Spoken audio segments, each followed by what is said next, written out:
So, good evening, everyone, ladies, gentlemen, devotees, brothers and sisters in our Lord. We're reading from Bhagavad Gita, but this is dipping into the immeasurable and infinite treasure of Srimad Bhagavad Gita. So, as we have a few copies here on hand, the first, the Mangala Charanam, which is we can read together. So we can chant it, like we chant the Vandanam prayers. So the first one is here, Om Pataya. You got that? Yes. Have you got it? It's Page 2. No? Okay, mine's different. Yeah. Okay, I got the older one here.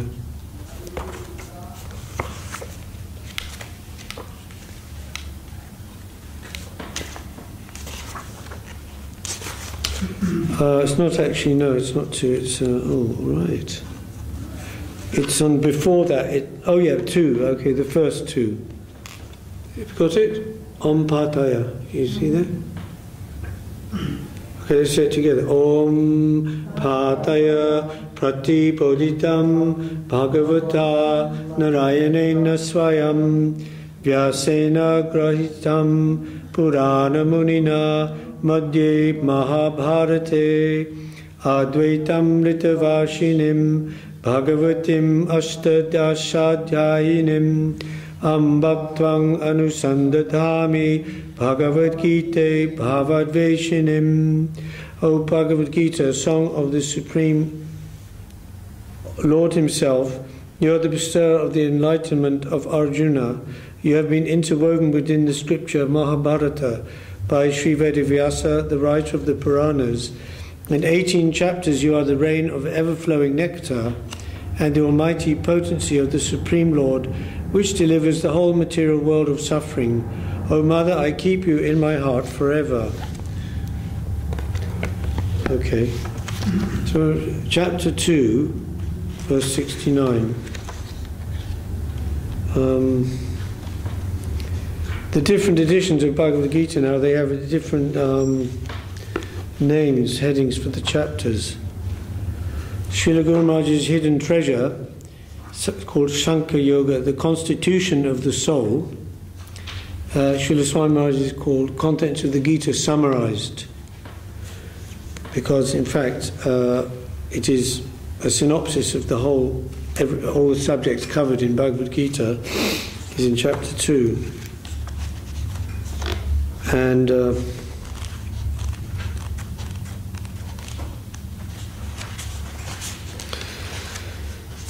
Vishwanath Chakravarti Thakur's one is called Atman Atma Vivek Yoga.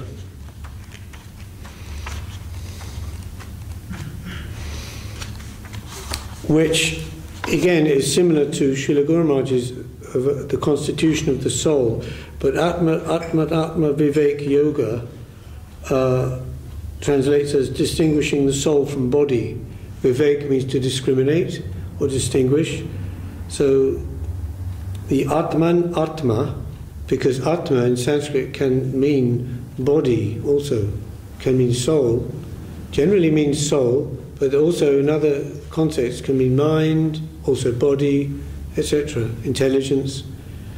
So here in this case it means Atman Atma, soul and body, Vivek, the distinction between yoga. That, so, and Srila Prabhupada, he just translates as contents of the Gita summarized. It's making it simple. Actually, he writes in the very introduction that he's taken his purports drawn from the commentary of Vishwanath Chakravarti Thakur, Baladev Vidyabhushan. In fact, he dedicates his Bhagavad Gita as it is to Sri Baladev Vidyabhushan, right at the very beginning.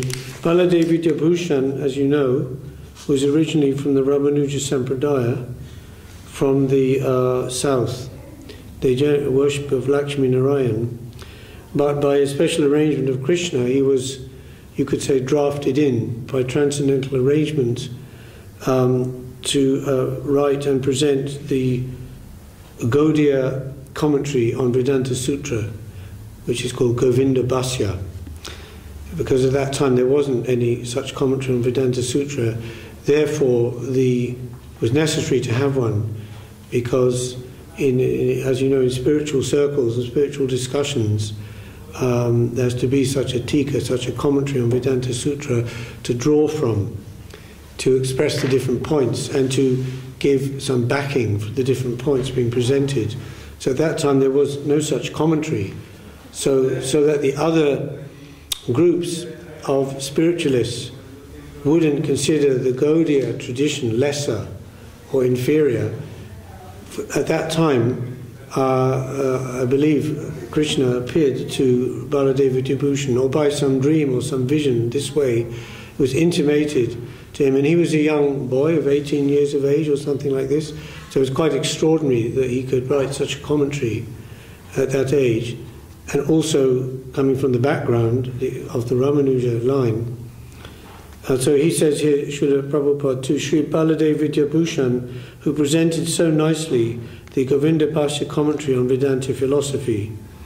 And Baladeva Vibhushan also has his own translation and commentary of Gita called Gita Bhushana, which follows very much in the line of his Shiksha Guru, Vishwanath Chakravarti Thakur, with some slight nuances on different verses. So anyway, we're going to chapter 2, verse 69, which you'll remember this verse. And if we can look at and compare the different, how it's been translated and explained, this isn't for some to be pedantic about the Sanskrit or something like that. I'm not no Sanskrit scholar, but actually it's to excavate many different seams of richness in the verses. So this is verse 69. So perhaps we can say the verse, chant the verse together, and then we can do it like that, so it becomes familiar. Find it in here. Oh, this one doesn't have the Sanskrit. Okay. So we're doing. This is from Srila Guru Maharaj. When you've got a copy, you go on. 269. This for him. 269. So we just say the whole verse together, and then maybe word for word. Verse 269. Yeah. Ready? Okay, together. Yanisha sarva bhutanam tasyam jagati shamyami. Yasyam jagrati bhutani sanishas pashyato mune. Yanisha sarva bhutanam tasyam jagrati shamyami. Yasyam jagrati bhutani sanisha pashyato mune. Yanisha sarva bhutanam tasyam jagrati shamyami.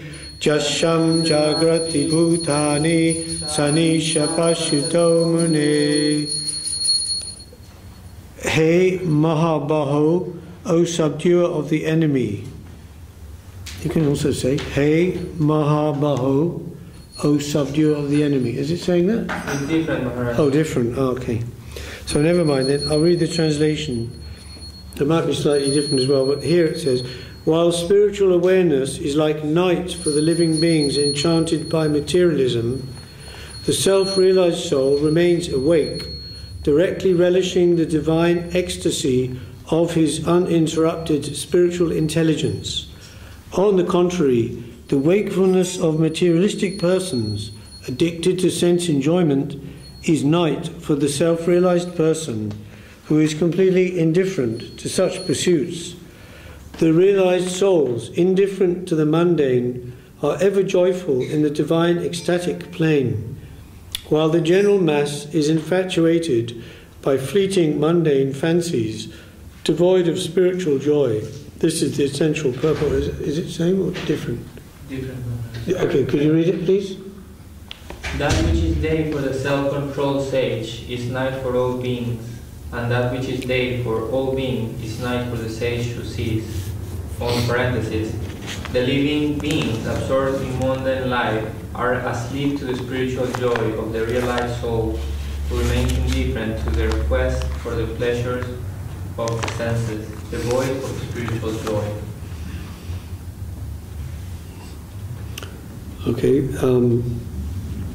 there's a very short purport here by Srila Prabhupada. I'll read it. There are two, his translation, right, is here. What is night for all beings is the time of awakening for the self-controlled, and the time of awakening for all beings is night for the introspective sage. There are two classes of intelligent men. The one is intelligent in material activities for sense gratification, and the other is introspective and awake to the cultivation of self-realization. Activities of the introspective sage or thoughtful man are night for persons materially absorbed. Materialistic persons remain asleep in such a night due to their ignorance of self-realization. The introspective sage remains alert in the, quote, night, unquote, of the materialistic men. The sage feels transcendental pleasure in the gradual advancement of spiritual culture, whereas the man in materialistic activities, being asleep to self-realization, dreams of varieties of sense pleasure, feeling sometimes happy and sometimes distressed in his sleeping condition. The introspective man is always indifferent to materialistic happiness and distress. He goes on with his self-realization activities, undisturbed by material reactions. So, the idea here that what is day for one is night for the other, and vice versa. So, what is day for the introspective person, the person engaged in self-realization, day means where there's light and consciousness, and where they are awake to their own self-interest and working in that way. So that day is night to the materialistic person. Night means it's dark. They don't understand anything about it, and they don't realize the value of it. And so, and similarly, where the sage is awake and they're asleep to the endeavors of the materialistic person. So to the spiritually awake person, the materialistic endeavor is like a dream. It has no substance. But conversely, where the materialistic person is awake, their day, what they're engaged in, to them, the search for self-realization is like night. They don't see any point for it. They think that to gratify the senses as much as possible, up to the end of the life of this body, is the purpose of life. So this is why you will have the dichotomy and the difference between the two groups. And sometimes to bridge that gap is not very easy, explaining to materialistic persons about spiritual life and so forth. So that's another meaning, that you have the day and the night idea, but also in the night there's dreaming. And as he points out there, Srila Prabhupada in the commentary there, that they dream, the materialistic person is dreaming constantly of their material progress. And if I had this, or if this situation was adjusted in such a way, then I would be happy, then I'd be fulfilled. And of course, that never happens and that never comes.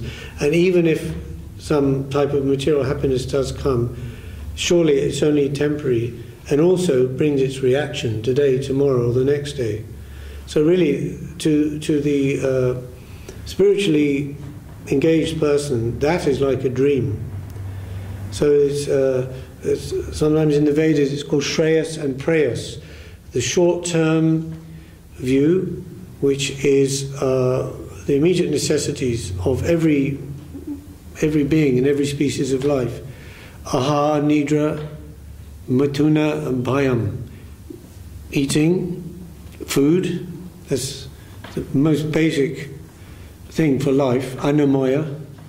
Annamaya means, one's existence is defined by if you can get food, like an amoeba or something. That's its only purpose and its only business. So, aha, the Nidra, eating, sleeping, of course, yes.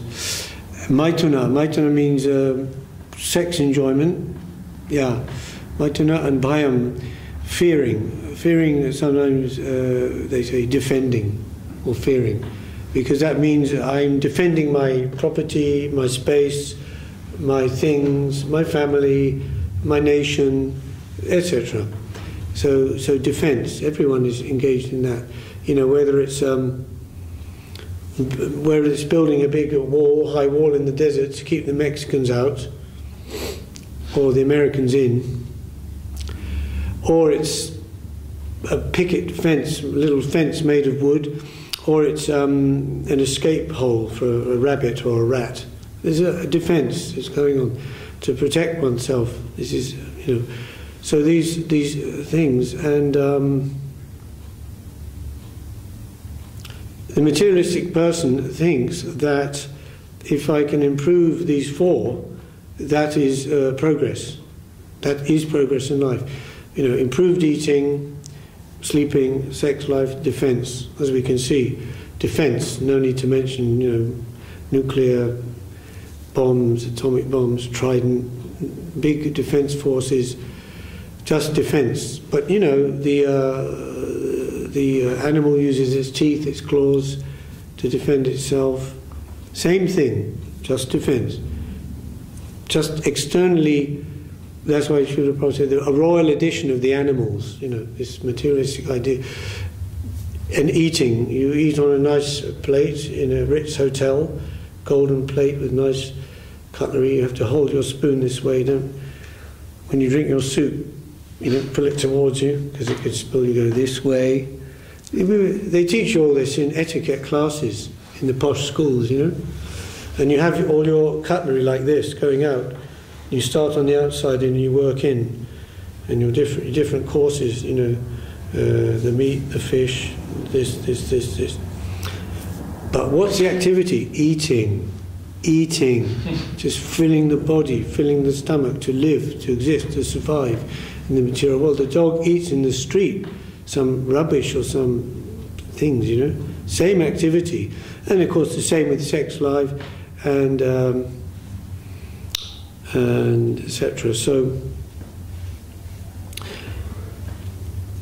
this verse 269 brings it home very clearly, the difference between these two endeavours. Vishwanath Chakravarti Thakur says here, I'll read the verse again, Yanisha sarva bhutanam tasyam jagati shamyami yashang jagrati bhutani sanisha bhashyato mane. The stita pragya is awake in the night when all other living entities sleep. The night of the observant stita pragya is the time during which all living entities are awake. He's calling it the stita pragya because this expression is used in the several previous verses in the second chapter, where Krishna is telling to Arjuna about the stita pragya. Stita pragya means who's fixed in their intelligence, in buddhi yoga, fixed on the soul. The intelligence is fixed internally on their atma and paramatma, not externalized, running out to the senses. So this stita pragya, he's awake in the night when all other living entities sleep. And his night is the time in which all living entities are awake. And he comments, the stita pragya is able to control his senses very naturally. There are two types of intelligence, that directed towards soul and that directed towards matter. The intelligence directed toward the soul is night for all other entities. Just as in the night, people sleeping do not know what is happening at that time, so all living entities do not know the things which are being perceived by the intelligence directed toward the soul. So for them it's night. It doesn't. It's a because their consciousness is absorbed in the sense objects. So, you know, as Srila Prabhupada would say, like the universities, he called them slaughterhouses, you know, in the sense that just like in the slaughterhouse, the goats are lining up to go in and have their heads cut, but they're very sort of, you could call it innocent or naive or stupid, you could say, that they're going in one by one by one, but the one who's waiting outside, the one inside is having its head cut, but the one waiting outside, he's just eating the grass happily, doesn't know what's going to happen. So basically they have very high acumen, technological knowledge about many, many subjects, and that's fine. That's fine. Krishna has given us intelligence to learn about these things. But the most important thing is that that person who is studying those subjects, who are they? What are they? And as Srila Prabhupada says, there is no institution for teaching this or studying this.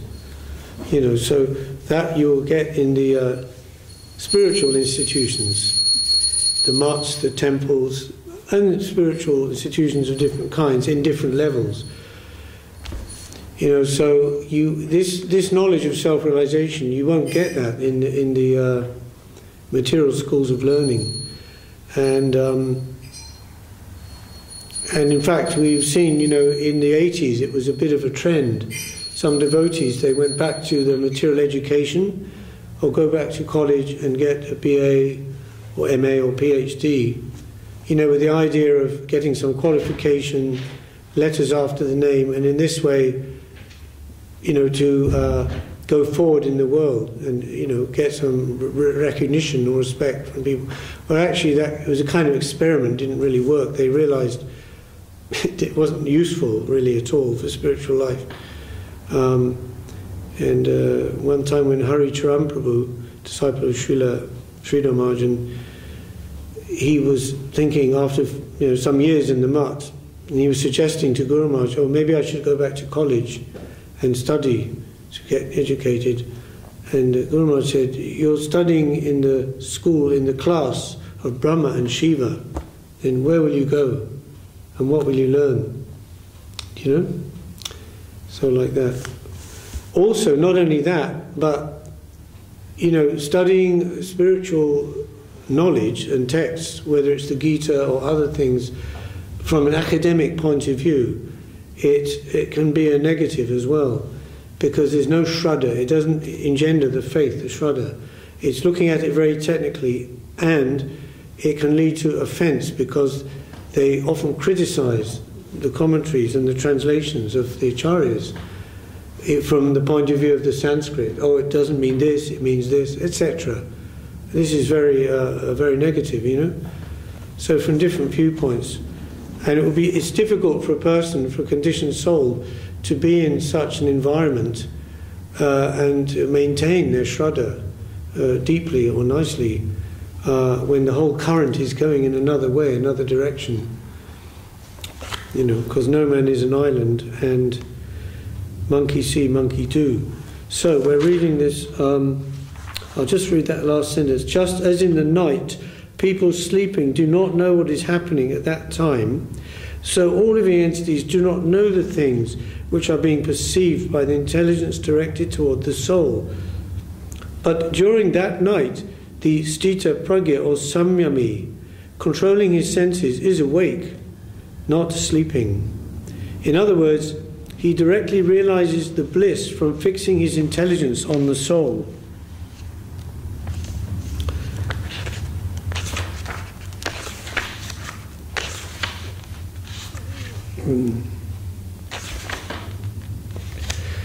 Yes, in the translation here of Srila Guru Maharaj, the realized souls, indifferent to the mundane, are ever joyful in the divine ecstatic plane, while the general mass is infatuated by fleeting mundane fancies, devoid of spiritual joy.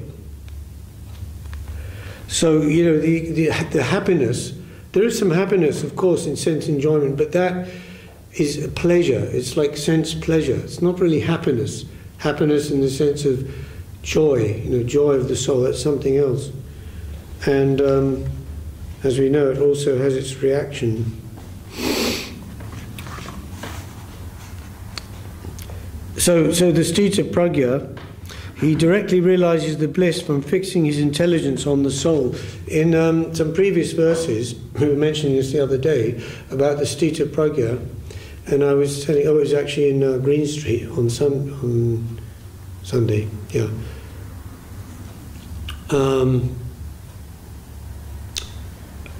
There's a verse previously, which I always found very unusual. When I joined the mission of ISKCON, whenever I used to read this verse, it's just a few before. When Krishna has been explaining to Arjuna about the Stita Pragya, been describing it, and Arjuna asks to Krishna, such a Stita Pragya, how are they? What are they like? How do they behave? Oh yeah, O Krishna, what are the symptoms of one whose consciousness is thus merged in transcendence? How does he speak, and what is his language? How does he sit, and how does he walk? I used to think that was strange. Why would he be asking, how does he sit, and how does he walk? Is that special? Like a sage, does he walk in a certain way? Does he sit in a certain way? Because then, that could lead to imitation, couldn't it? A young devotee could think, oh, my Guru Maharaj, he sits like this, so I have to try to sit like that. But then what are you going to do? Because Srila Maharaj would sit like this, relaxed, with his cloth wound around, very relaxed in the battered old armchair. But Srila Prabhupada would sit like this, very aristocratic, very, upright. No, it doesn't mean that. He explained, Vishwanath Chakravarti, the meaning of this, which was very enlightening to me. I'll read the purport of this because it's relevant to this verse as well. As there are symptoms for each and every man in terms of his particular situation, similarly one who is Krishna conscious has his particular nature, talking, walking, thinking, feeling, etc. As a rich man has his symptoms by which he is known as a rich man, as a diseased man has his symptoms by which he is known as diseased, or as a learned man has his symptoms, so a man in transcendental consciousness of Krishna has specific symptoms in various dealings. One can know his specific symptoms from the Bhagavad Gita. Most important is how the man in Krishna consciousness speaks, for speech is the most important quality of any man. It is said that a fool is undiscovered as long as he does not speak, and certainly a well-dressed fool cannot be identified unless he speaks, but as soon as he speaks, he reveals himself at once. The immediate symptom of a Krishna-conscious man is that he speaks only of Krishna and of matters relating to him. Other symptoms then automatically follow, as stated below. So, as he mentions here, yes, a rich man is known by symptoms. He has beautiful clothes, his house is nice, etc. And a diseased man has his symptoms, or a poor man, etc.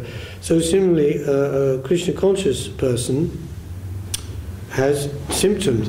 But at the same time, it's not just by the symptoms that we judge someone, right?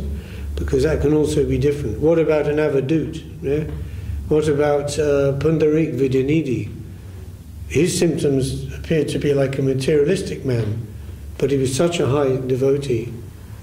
So we don't judge by the symptoms alone, but it's some indication, some kind of barometer that we will see on, as we say, when that saying, first impressions count. But they're not everything. But we may get an impression by the symptoms of the person, yes, but not simply to judge them by that alone, without further looking, because then we can freeze frame them in some concept that we have, and we shouldn't do that. So, but the thing, when he says here, because the actual, let's see if I can find that one, or was that? I'll tell you the verse now.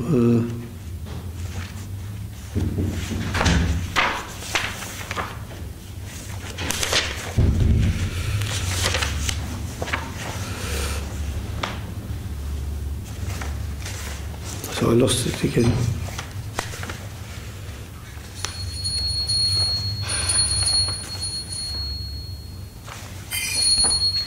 This This one, unfortunately, this one doesn't have the Sanskrit in it. It's just a small hand pocket edition. Okay, it's 254. It's just nearby. If you go to that, see verse 54.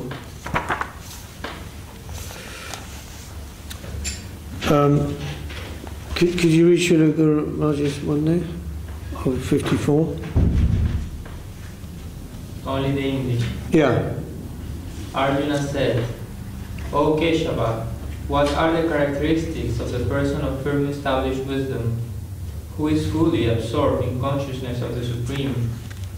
How does such a man of a steady mind speak, be, and act in this world? Yeah, okay, so that's more, you could say, in a sense, faithful to the Sanskrit itself. And we're getting a clue there about what is this thing about sitting and walking, because he says, how do they respond to external sense objects, both publicly and privately? So,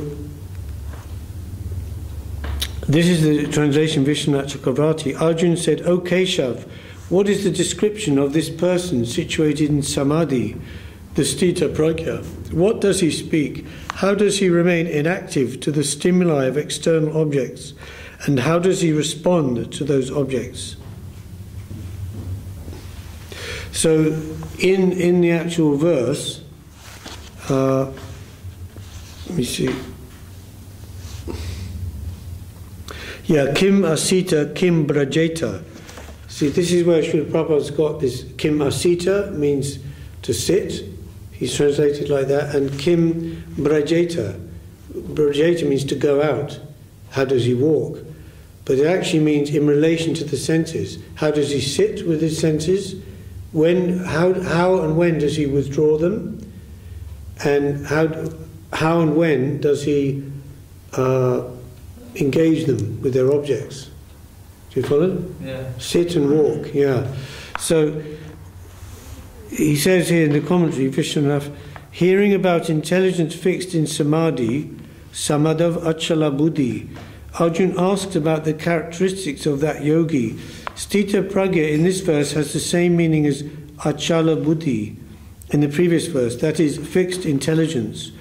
What qualities can describe the Sthita pragya?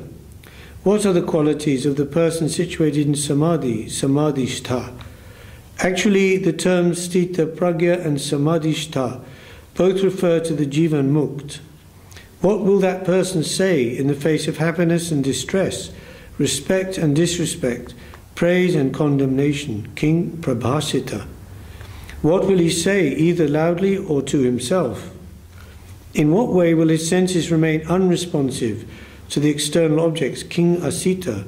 And in what way will his senses respond to the objects? Brajeta Kim.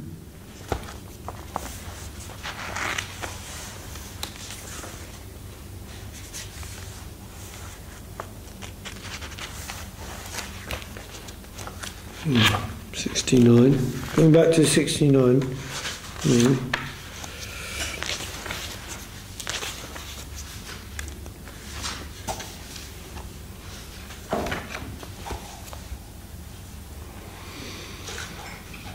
So we can go on. Then verse 70. I'll read it. Oh, we say it together. Okay.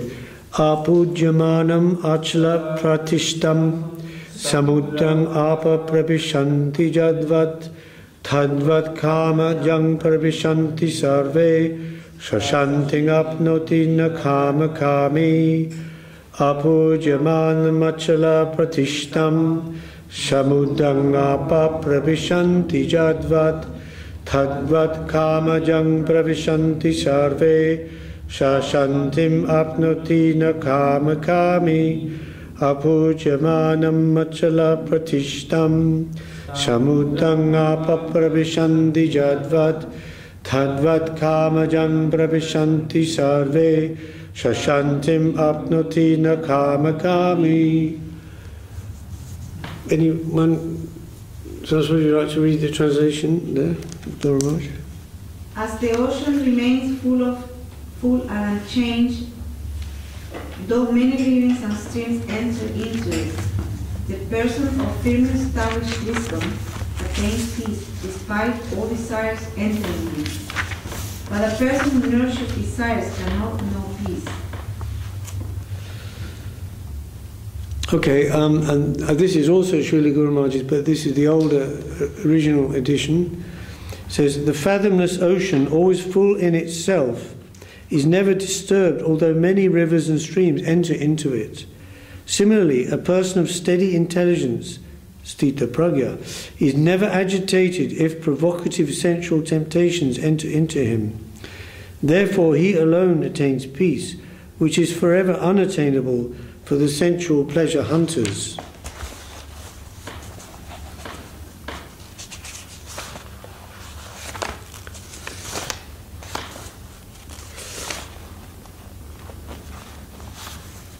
Verse 70. This is Srila Swami Maharaj. A person who is not disturbed by the incessant flow of desires that enter like rivers into the ocean, which is ever being filled but is always still, can alone achieve peace. And not the man who strives to satisfy such desires. And there's a purport here. It's not very... It says, although the vast ocean is always filled with water, it is always, especially during the rainy season, being filled with much more water. But the ocean remains the same, steady. It is not agitated, nor does it cross beyond the limit of its brink. So that's amazing. If you think about the ocean, every sea or ocean, you know, they have high tide and low tide, but it doesn't extend beyond that. It's fixed in that way. And there's a verse, I think it's in the Bible, in the book of Job. Job, he was, the story in the book of Job is that the devil approached God and he said, can you give me your permission to test your servant Job very heavily to see if he will keep his faith in you, or I can make him, you know, if I can break his faith in you. And so God said, okay. So the devil went to Job and many bad things happened to him, you know, like he lost all his wealth, his assets, all his property, his house was destroyed, his herds, his cattle, and everything was all gone. Then finally, when he still didn't lose his faith, but then even his own body got a terrible disease, leprosy or something, and it's a bad smell coming from his body, nobody would go near him, you know. So then he began to question God. Oh, why are you doing this to me? I'm your faithful servant. I've tried to serve you in this way, that way. And there's a very nice response from God. There's a whole chapter, God's response to Job. And he says, were you there when I created the ocean and the sky out of the void? And I set the limits of the ocean, you know. So in other words, to say, you can't say, what are you saying? You can't say anything. You have no, you know, like Guru Maharaj says, the Lord can make or mar. So he's autocratic in that sense, you know. So this is in one context. Of course the Lord is merciful and so forth, but this was given, that example was given. Ultimately Job kept his faith and he was rewarded and so forth. But it reminded me of that. You're saying that the desires are constantly entering the person, manifesting in the person. They're entering like rivers into the ocean, but that ocean always remains, you know, still. It doesn't go up or down in that sense. So the sthita pragya, he's fixed in his intelligence, so he's not disturbed by these desires, and so he remains peaceful. But somebody who's constantly moved, because their consciousness has no foundation, no solidity. So when these desires are coming, they're just going like this, up and down, constantly. And of course, when they realize that they're actually being like a puppet in the hands of nature, and then their actual intelligence, their buddhi awakens, and they begin to doubt that what is the general thing, what is the day for the conditioned souls? Is that the reality? Is that the only reality, or is that the true reality? And this way they begin to question. So doubt actually is a symptom of intelligence in the first stage. I doubt this, I doubt that. So this way one begins to search for the truth. So anyway, the commentary is here. So this is also true of a person fixed in Krishna consciousness. As long as one has the material body, the demands of the body for sense gratification will continue. The devotee, however, is not disturbed by such desires because of his fullness. A Krishna conscious man is not in need of anything because the Lord fulfills all his material necessities. Therefore he is like the ocean, always full in himself.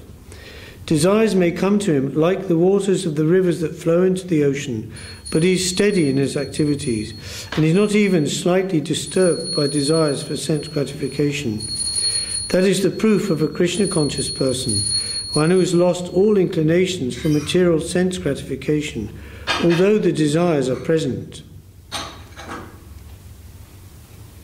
There's also that verse which is quoted by Srila Guru Maharaj in Prapana Jivanamatam, saying, from the Srimad Bhagavatam, saying that due to conditioning, even a devotee, their senses are loitering to some degree, somewhat, among the sense objects.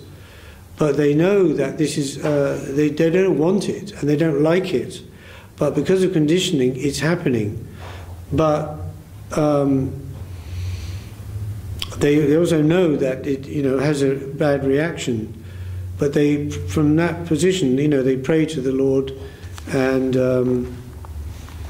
so it's not like saying that every devotee is perfect. I mean, in the practicing stage, but he's giving here the ideal of the devotee.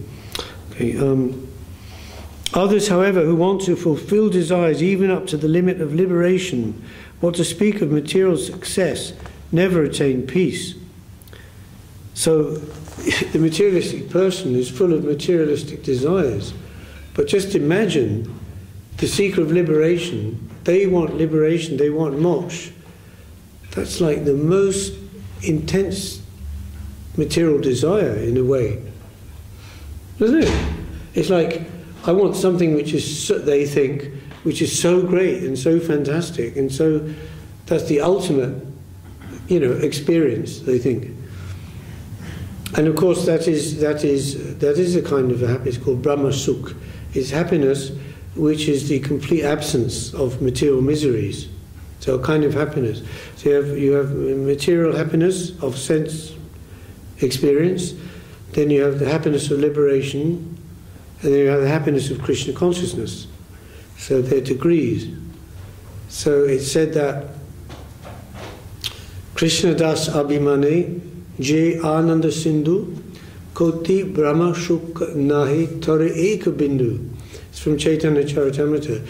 Krishna das abhimane. A devotee has the abhiman, means the consciousness that I'm a servant of Krishna.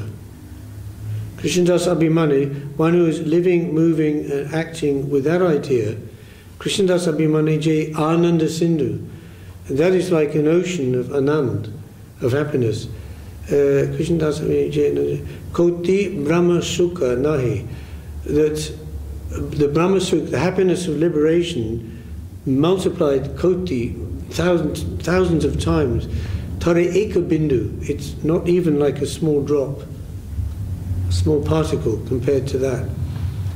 Because that's the real ocean, to enter the ocean of Krishna Das, Jiva Swarupai Nityara Krishna Das. That's the real unlimited ocean, because unlimited opportunity to serve Krishna and unlimited prospect there. Whereas liberation, moksha, is a dead stop. It's just a dead stop. And they want to speak of material happiness, which is a big trick of Maya, you know. It's like I said, if you just get this, or you just have this, or tomorrow, the next day, then I'll be happy, then I will. And it's constantly going on through the life. Happiness and distress falling one after the other in an endless chain. You know, after the happiness, distress must come. After the distress, happiness must come, and that is given by destiny, by our karma. So,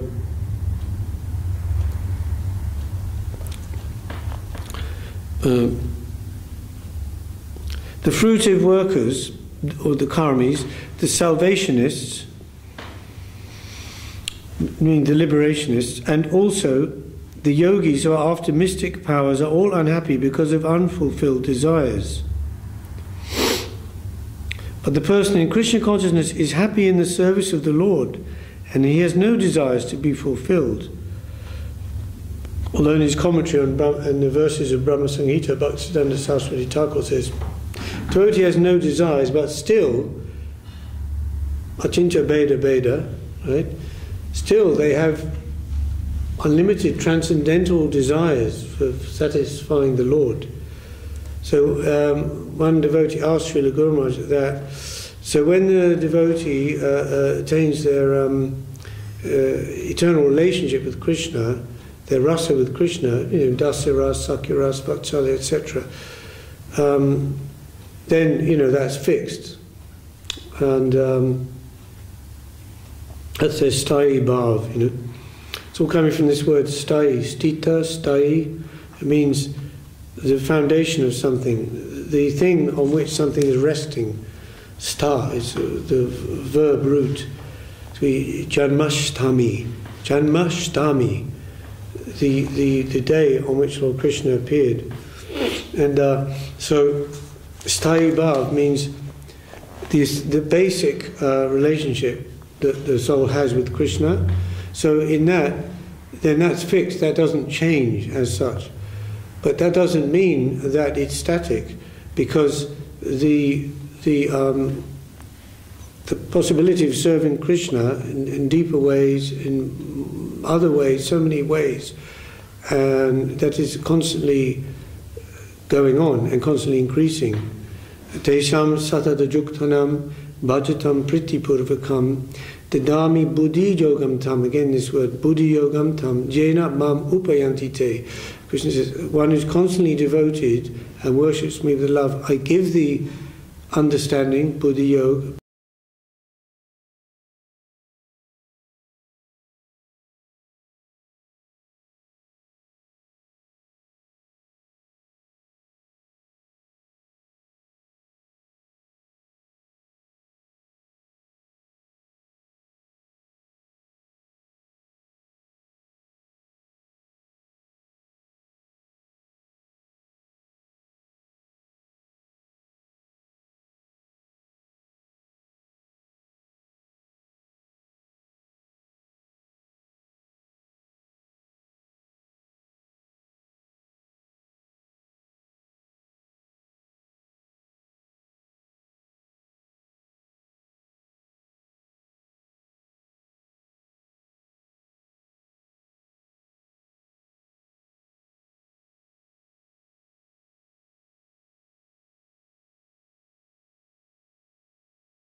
In the 14th century. Okay, so they know everything about that, you know, every fact or every point. So they're considered very brilliant, very intelligent. That's nothing to do with spiritual intelligence, because we know, because some devotee may be illiterate, uneducated, and they may have extreme, as Srila Guru Maharaj said about Gaur Kishore Babaji. He was very illiterate. He had previously, in his previous life, he'd been a grain seller in Kolkata before he became Babaji in Navadip. And we know that he was the Diksha Guru of Bhaktisiddhanta Saraswati, and he had his place, his kuti, in the garden of Bhaktivinoda Thakur in Godrum Dweep. If you go there, you'll see where he used to sit there and everything. An extraordinary person, but like illiterate and not educated. But Guru Maharaj said all spiritual knowledge is contained within a particle of dust of his lotus feet, lotus foot. So, so the fruitive workers, the salvationists, it's not called salvationists because they're seeking salvation or liberation, moksha, and also the yogis who are after mystic powers are all unhappy because of unfulfilled desires. Bhakti, mukti, siddhi, kami, sakale, ashanta. Krishna bhakti, nishkam, sakale, shanta. The verse is saying, bhakti, those who are seeking material enjoyment, either grossly, as Guru Maharaj puts it, unorganized or organized. Unorganized means the vikarmi. They're just fruitive workers, but they don't even follow any injunctions of any kind. They're vikarmi. Or the karmi, there's organized desire for sense enjoyment, like dharma, artha, kama, moksha. So they're doing pious activity, worshipping demigods, and living very piously, so they will get the fruit of that. After death, they will be elevated to higher material planets for sense enjoyment. So they're called karmis, or fruitive workers. And then the salvationists, elevation, bhakti, mukti, those seeking mukti, siddhi, the yogis seeking sakale ashanta. They all have no peace. Krishna bhakti nishkam, one who is serving Krishna, who's engaging all their desires in the service of Krishna, they are peaceful, they contain peace. The person in Christian consciousness is happy in the service of the Lord, and he has no desires to be fulfilled. In fact, he does not even desire liberation from the so-called material bondage.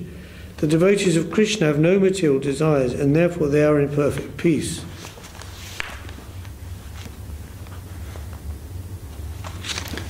Oh, it's already... I thought we could do one more. But, I'll just read the commentary then of here. This is Vishwanath Chakravarti's translation. Just as the rivers enter the ocean, which has fixed shores and is never quite full, so the objects of enjoyment enter into the stita pragya, but he remains peaceful. This is not so for the desirer of those objects. And it comments, this verse describes the stita pragya's condition of not being affected or agitated when he accepts the sense objects. Just as in the rainy season, rivers, apa, is in the verse, the word is used, apa, it just means water. Bhumir apa, nala vayu, kammana buddharevacha, the verse, earth, water, fire, air. Bhumi, earth, apa, water. And just as in the rainy season, rivers here and there enter into the ocean, almost filling it up, are almost pudyamanam, filled, but not being able to completely fill it up, not being able to go beyond the shore, achala pratishtam. In a similar manner, the objects of sense enjoyment, kama, K-A-M-A-H, come to the stita pragya for his enjoyment, but cannot disturb him. Just as, whether the rivers enter or do not enter the ocean is not disturbed at all. The stita pragya remains undisturbed, whether he gets objects of enjoyment or not. He attains the stage of jnana, shantim.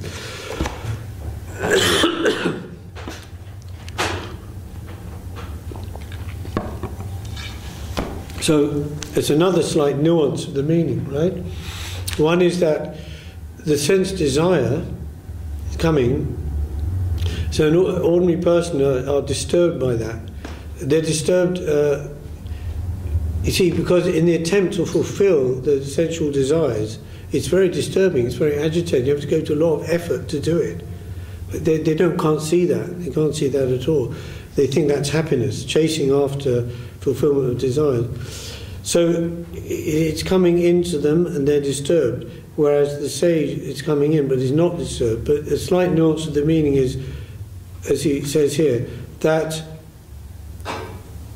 whether that sage gets the objects of enjoyment or not, they're undisturbed. In other words, to say, sometimes he may get food and sometimes he may not. Then he's not disturbed in either case. Or sometimes like this way. Also that.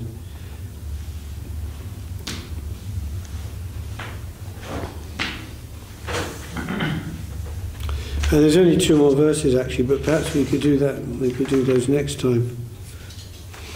Yeah, if there is a next time. I hope there will be. Every Wednesday. Every Wednesday. But next Wednesday would be His Holiness Sripad Maharaj, right? Would be. No. He's coming on the 23rd. Oh, that's after the Gorpalin, right? Okay. So maybe we can make a date for that.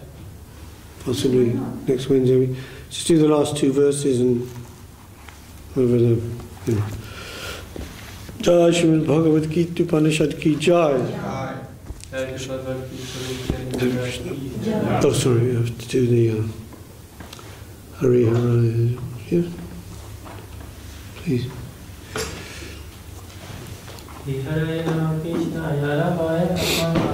Hari Hari Nama Krishna Jadavaya Nama Jadavaya Madhavaya Keshavaya Nama